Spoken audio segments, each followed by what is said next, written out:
Hey, the first one is kind of an interesting one. Auto racing superstitions and bizarre events. And Alan Isselhard, your program. Just take it away. Thank you.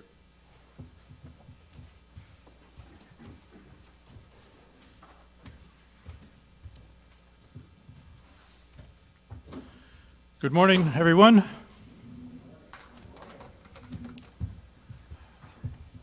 I'm going to be talking about superstitions, bizarre events, good and bad luck events, and some rituals also. And I'd like to begin by sharing a brief dictionary definition of the word superstition: beliefs or practices resulting from ignorance, fear of the unknown, trust in magic, or chance, per Webster Dictionary.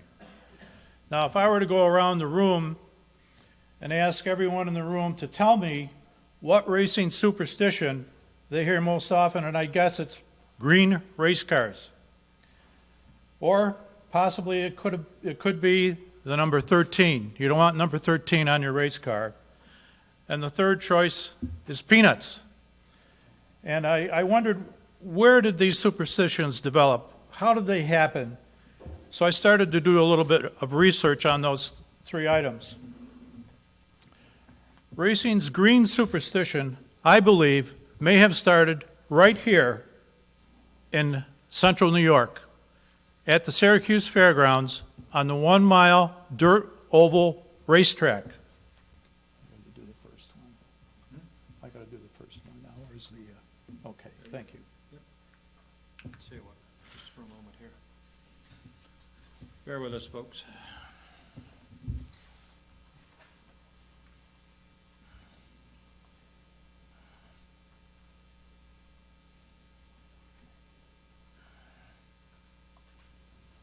There we are. Okay. Go ahead.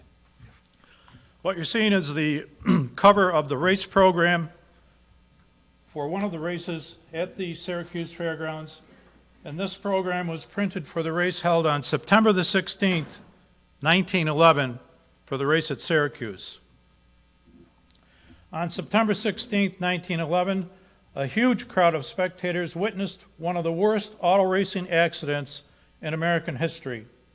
It occurred at the Syracuse Fairgrounds when 11 race fans were killed and 10 others were injured when driver Lee Oldfield, his green Knox race car, number 11, blew a tire during the race and careened into the turn 2 infield and plowed through a light fence into a group of spectators. Oldfield was thrown from the car, but only received minor injuries.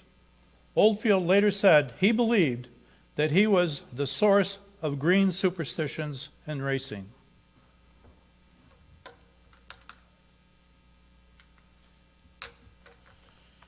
This is Gaston Chevrolet. If the Syracuse wreck was considered the beginning of green car superstitions, it got stronger in later years. Gaston Chevrolet, a race driver and younger brother of Chevrolet Motor Car Company co-founder Louis Chevrolet, competed in a race on November 25th, 1920 at the Beverly Hills Speedway, a board track in California. Gaston Chevrolet lost his life when his green Frontenac race car crashed into the Duesenberg driven by Eddie O'Donnell and his riding mechanic Lyle Joles. All three people lost their lives in that accident. Scant months earlier, Chevrolet had won the Indianapolis 500 in that very same car. By the way, it's interesting to note that the color green was very much in evidence early at the Indianapolis Motor Speedway for many years. Most of the seats were painted green. The original shop garage doors were painted green and white. And the races, of course, were started with a green flag. So, and the other thing is green and racing peaked between the 1920s and the 1950s, where the superstition really became prominent.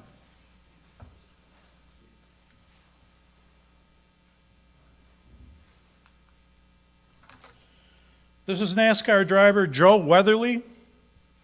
NASCAR's Joe Weatherly was superstitious of everything, particularly the color green and the number 13.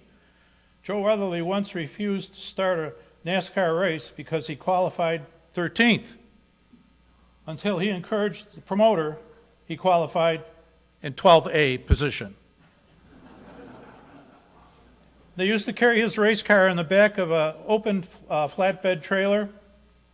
Joe and his team owner, Bud Moore, were eating inside a little green mom-and-pop restaurant, roadside restaurant, when a green vehicle backed into the race car, leaving a little green paint on it. Bud said, "We'll paint over it." Joe said, "No, you're not going to do that. You're going to grind that out." So he said, if you paint over it, it's still there. Weatherly was killed in 1964 at Riverside, California, with two $50 bills in a shirt pocket. A superstition now exists that $50 bills should be avoided at racetracks on race days.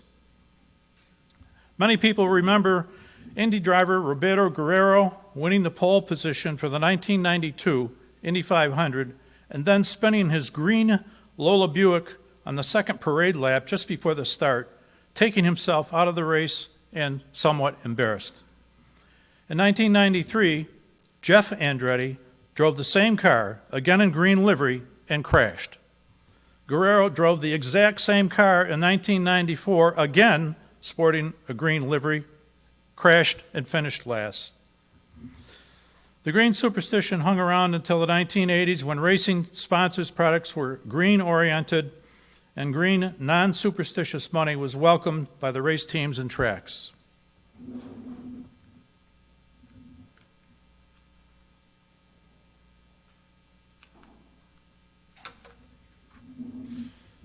This is a car that raced at Oswego Speedway this summer. It's a NASCAR Whelen Asphalt Modified, car number 59.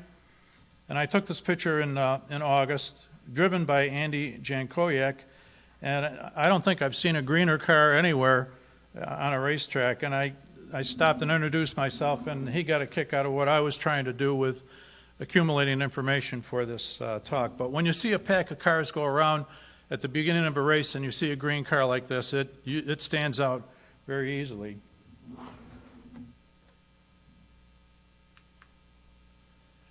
All right, now this is a little difficult. It took me 3 weeks to learn how to say this word.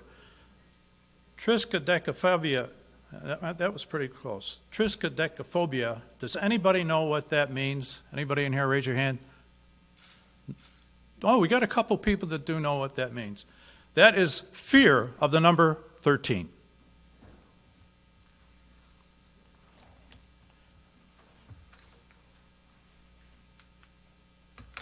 Well, here is number 13, and obviously this driver and team didn't really care about any superstitions. They were going to make it the way they wanted to. And I don't know when or where this picture was taken or who the driver was, but I got a kick out of the number 13, and also it's upside down, but they drew a cat that's on the black part of the car, and this was, the guy was probably looking at the track 1 minute, and the next minute he was looking at the clouds. But this is what happened to the driver of the number 13 Jalopy Coach stock car. Some drivers are so nervous about the number 16 or 13 that they are reluctant to use multiples of 13, like number 26, 39, and so forth. They're considered unlucky by some teams. A widespread circle track superstition was never having a car number that could be read upside down. According to superstition, the 5 luckiest numbers are 3, 4, 8, 9, 12, 21, and 77. However, these numbers may not be considered lucky by all cultures. In Italy, the number 17 is considered unlucky. In China and Japan, number 4 is supposedly unlucky. And they say number 4 in Chinese sounds very similar to the word death. Indy, from 1926 to 2002, the use of the number 13 on a race car was officially disallowed by the rules.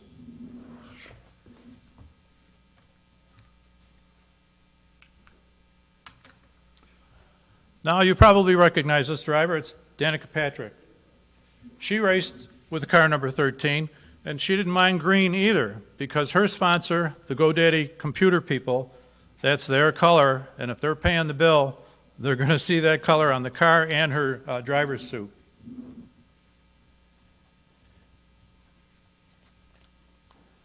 As a 7-time world champion, most people assume that Michael Schumacher was a driver certain of his skills, but he too believed in a few superstitions. The first and most well-known of these was his penchant for odd race car numbers. This came to the fore in 2010 when he returned to Formula One racing with Mercedes. Initially, he was allotted the number 4, with teammate Nico Rosberg getting the number 3. Schumacher immediately asked for the numbers to be switched. It was initially thought that this was part of the mind games he was known to play to gain advantage over Rosberg, but it turned out to be just a superstition. Schumacher had won all 7 of his world championships while driving a car with an odd number. Another quirk he had was to carry an amulet, a good luck charm, with him during the races that had the initials of his family members. Peanuts. Peanuts are known to be superstitious at auto races.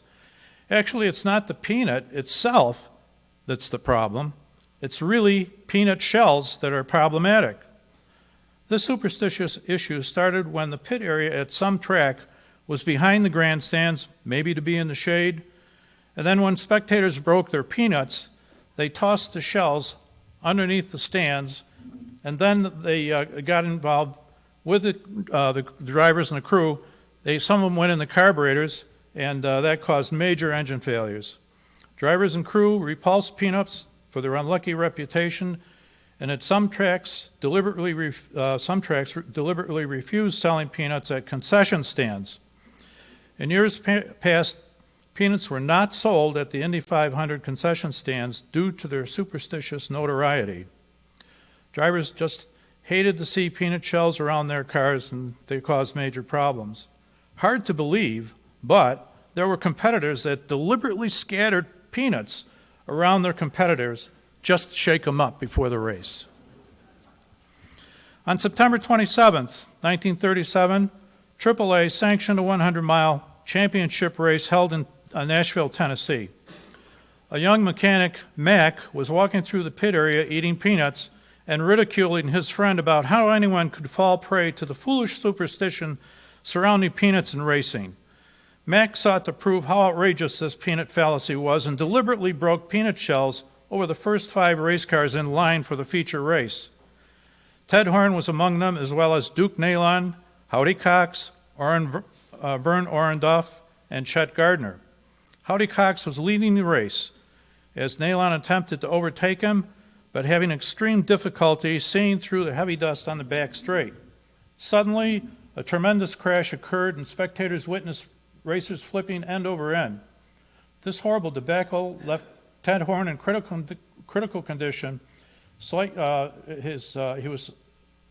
race car was destroyed. Nalon and Orendorff were seriously injured, Gardner slightly hurt, and Howdy Cox, the leader, was dead. The 5 cars sprinkled with peanut shells were the 5 cars in this dreadful crash.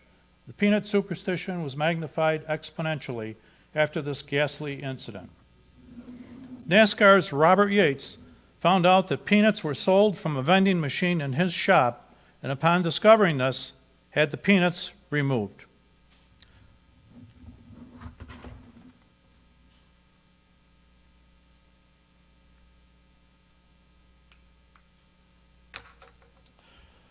This is a panoramic photo. Indianapolis, before the start of the race in 1935. Beginning with the first Indy 500 in 1911 and until 1957, a panoramic photo was taken of all drivers and officials on the main straightaway just before the 500. The camera and photographer were located on the back of a flatbed farm truck. Superstitious drivers, not wanting to be photographed just before the start of the race, simply didn't line up and posed for the photo and weren't included by their own choice. Some drivers were superstitious about having their photo taken just prior to a race because many thought so often Those photos were included in the newspaper the next day with the caption, "Last photo taken of." Not shaving before a race is still a big superstition today, a common ritual. This superstition started about 1936 when sprint car driver George "Doc" McKenzie was killed in a crash just after shaving his beard before a race on August 23, 1936 at the Wisconsin State Fair.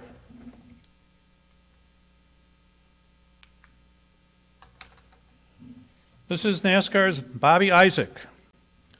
Bobby Isaac, 1972 NASCAR champ, dropped out of the 1973 Talladega 500 mid-race in an impulsive decision which surprised his pit crew and team owner. He suddenly pulled into the pits, got out of the race car, and that was it for him for the day. When questioned why he dropped out, Isaac said he heard a voice that told him to quit racing or he would die. He did not participate in any further 1973 NASCAR Winston Cup races after Talladega. The late Davey Allison claimed he would be awakened at night by strange noises when staying overnight at the Talladega track. Also on the weekend of a race, Allison would watch a movie. If he ran well that weekend, the same movie would be watched the next weekend. And of course, Allison was killed at Talladega in the crash of a helicopter that he was piloting. Giuseppe Farina was the winner of the first Formula One World Championship race in 1950 for Alfa Romeo at Silverstone, and was the first world champion driver also. Farina had a medallion of the Madonna della Consigliata, which he always wore, to the extent that when he forgot it at the Dutch Grand Prix in 1953, he dashed off to the hotel so he could get it and nearly missed the start of the race.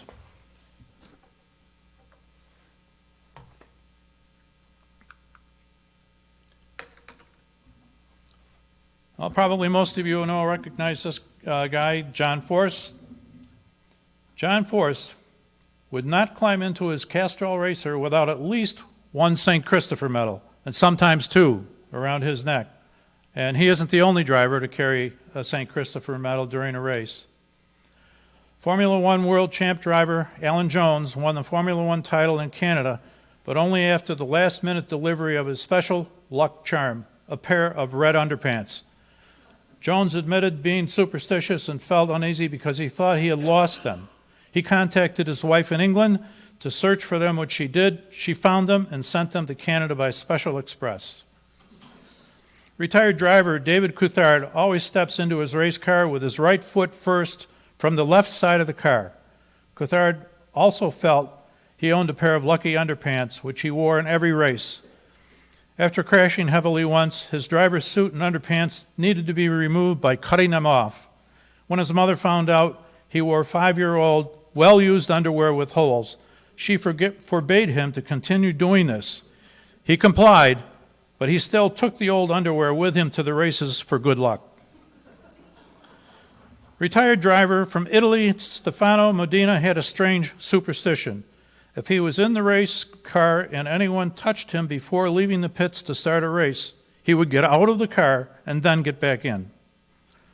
Alberto Ascari, a two-time 1950 world champion, had a favorite blue helmet, which he would not allow anyone else to touch.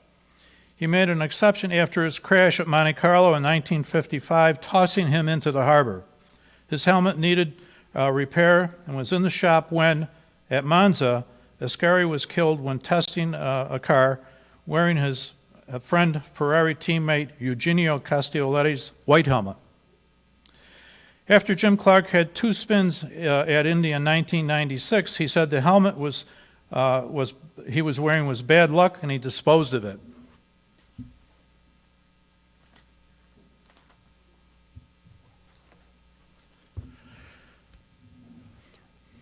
Retired superstitious Formula One driver Alexander Wurst said he wouldn't sleep in a hotel room with his feet facing the door. He also wore different colored racing shoes on each foot, red on the left, blue on the right, for good luck.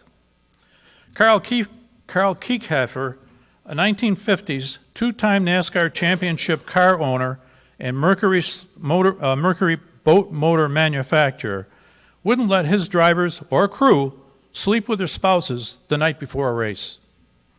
Shaking hands just before a race is another superstition. This is among the most common of superstitions, by shaking hands or not shaking hands. I'm not sure which is more superstitious. I've read that A.J. Foyt always wrapped a rubber band around his gear shift lever. He once said, "It's a habit I've had for nearly 50 years in both race and street cars. While I don't consider myself superstition, I figure it doesn't hurt." Most drivers visit the trough just prior to the race. One Southern driver admits to always using the urinal farthest to the left, as it represents the pole position. If that urinal isn't available, he waits till it's free. Jacques Villeneuve, a retired Formula One driver, wouldn't remove his helmet when relieving himself just before a race. Many drivers have superstitions about who buckles them into a race car. In his book, My Speed Was Life, the famous German race manager for the Mercedes Grand Prix team from 1926 to 1955, Alfred Neubauer recalled, "I've known very few race drivers who did not suffer from superstition in one form or another." Here is Neubauer, and on his left is Sterling Moss, and I got to get back to my notes here. And the other gentleman on the other side is Dennis Jacobsen, and this is after they won the 1955 Mille Miglia. This was probably Sterling Moss's greatest victory. Sterling Moss once explained, "Most of the drivers I know are pretty superstitious. Maybe their reasons are the same as mine, that it costs nothing, and therefore you might just as well be superstitious as not. I always carried a gold horseshoe on a chain around my neck, given to me by my sister, and I always tried to wear it the right way up to keep the good luck in it." Tazio Nuvolari wore a golden tortoise charm with the letter N on its back, a present from the famous Italian poet Gabriele D'Annunzio. Following an Irish superstition, Dale Earnhardt Sr. will leave a building walking out the same door he walked in. Wessa Miller was a handicapped child who loved watching NASCAR on TV. She wanted to meet Dale Earnhardt Sr., and through a Make-A-Wish Foundation, she attended the 1998 Daytona 500 and met Earnhardt. Miller had a special gift for Earnhardt, and she believed that it would help give him a little luck. The gift was a penny that she had rubbed for good luck. Following their meeting, Earnhardt found some glue and glued the penny to the dashboard of his race car. He won the Daytona 500 that day. Earnhardt tried to keep the penny, but the penny ultimately stayed with the race car, where it remains to this day in the Richard Childress Racing Museum.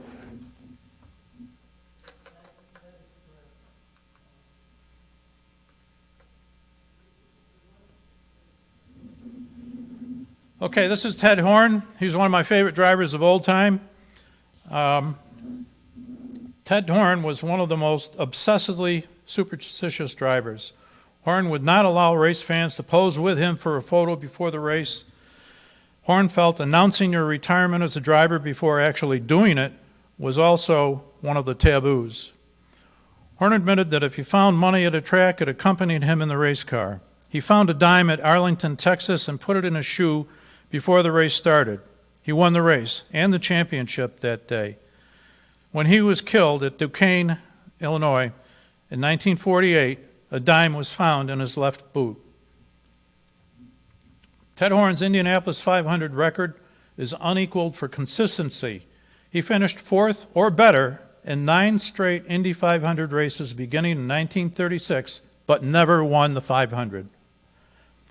Ted Horn and fellow driver Bill Holland were good friends. Holland proceeded to win the 1949 Indianapolis 500, and following victory, Holland disclosed that he carried with him during the race the exact same 10-cent piece Ted Horn carried with him when he was killed at Duquesne. Ted Horn's car, by the way, it broke a right front spindle, and the car flipped, and he died from injuries. Ted Horn ignored numerous superstitions the day he was killed. That morning, his wife noted the dress she expected to wear was soiled, and her other dress was green.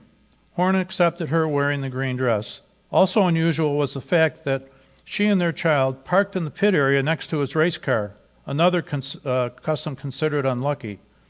He reportedly shaved that morning, again challenging superstition.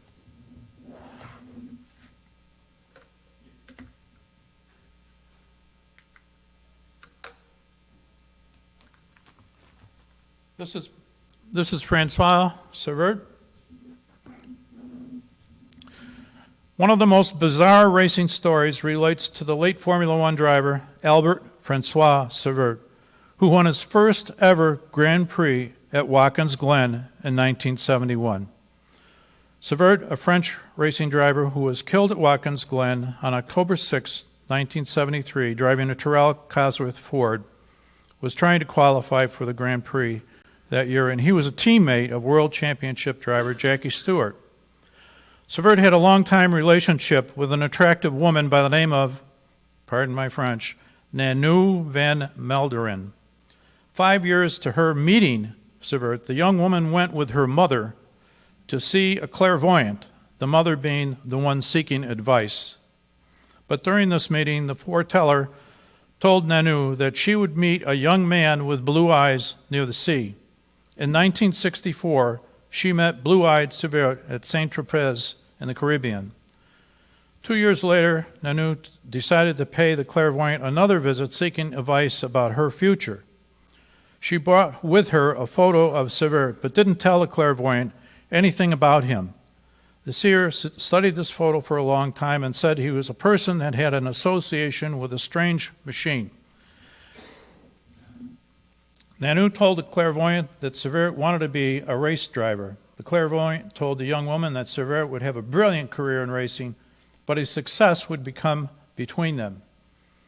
She commenced to tell Nanou that the handsome race driver would not live to see his 30th birthday. Later that evening, Nanou told Severt about this exchange. Severt later insisted on seeing the old clairvoyant woman, which he did. The clairvoyant told Severt mostly what she'd already spelled out to his girlfriend and predicted the same thing about his future. Francois would not see the beginning of his 30th year. Of course, you know what happened right over here in the S's, and it was only about a 10-minute walk from here. After Severt was killed, Nanou again visited the clairvoyant and again took a photo of Severt for her to see, except that this photo was Severt as a young child. After studying the photo for a long time, she made this shocking statement: "He is dead." Just as a clairvoyant predicted, Severt left this world before his 30th birthday. Well, that's the end of my comments. If anybody has a question or a comment, now is the time. Anyone? Okay, questions? What? Well, I thought it was great, Alan. A lot of things I had not aware of. Okay, hang on. Here we go, Ken.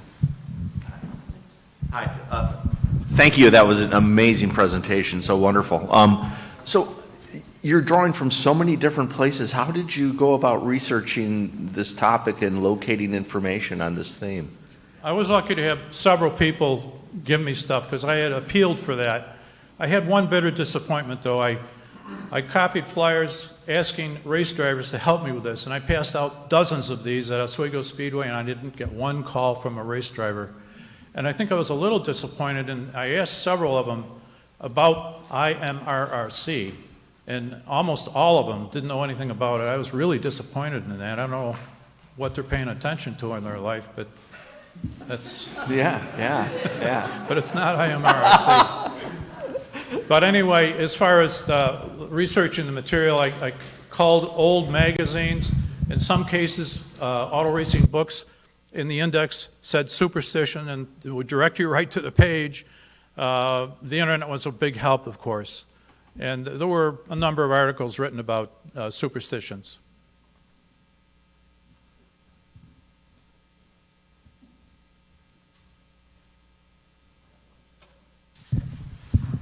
You bring up the superstition about announcing retirement before actually retiring, and didn't Stewart, before that race, because it was supposed to be his 100th race, announce his retirement from the sport before Severt died?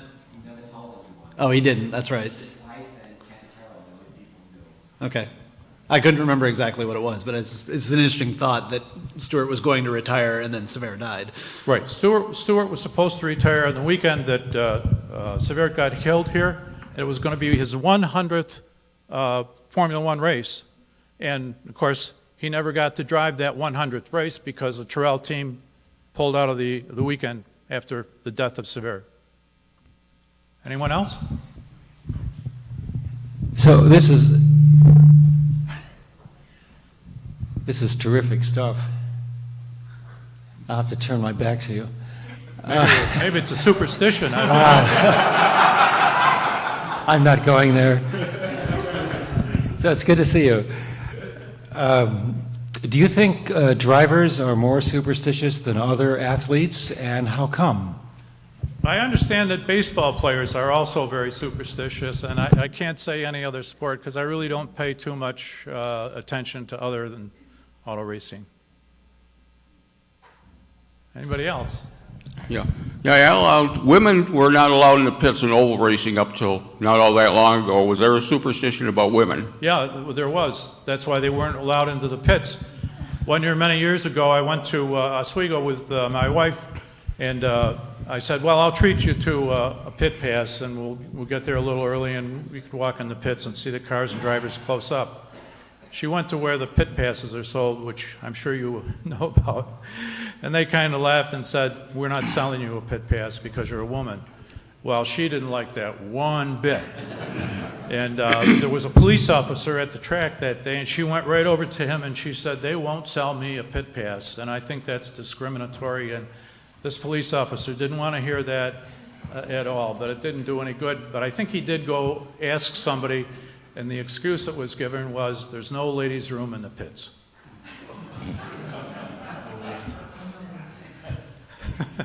And I was just going to say, the thing with the photograph before the race, I read somewhere that goes to the Red Baron or something like that. He had his photograph taken for his last mission where he was shot down, and that might have had something to do with not having your photograph taken before a race and stuff like that. And the one with the green, with the car, I read somewhere one time that someone say it started because some of the tracks, like say Terre Haute or Williams Grove or something like that, they had green infield, and drivers would be going and they'd see green out of the side of their eye, figuring it was the grass, but it was a green car and collided with that car or something like that. So I don't know how true that all is, but yeah. Could happen. I guess, anybody else? Last chance. Well, by the way, let me warn you something. When you go out of this building tonight, there's a cracked sidewalk. Don't step on that crack.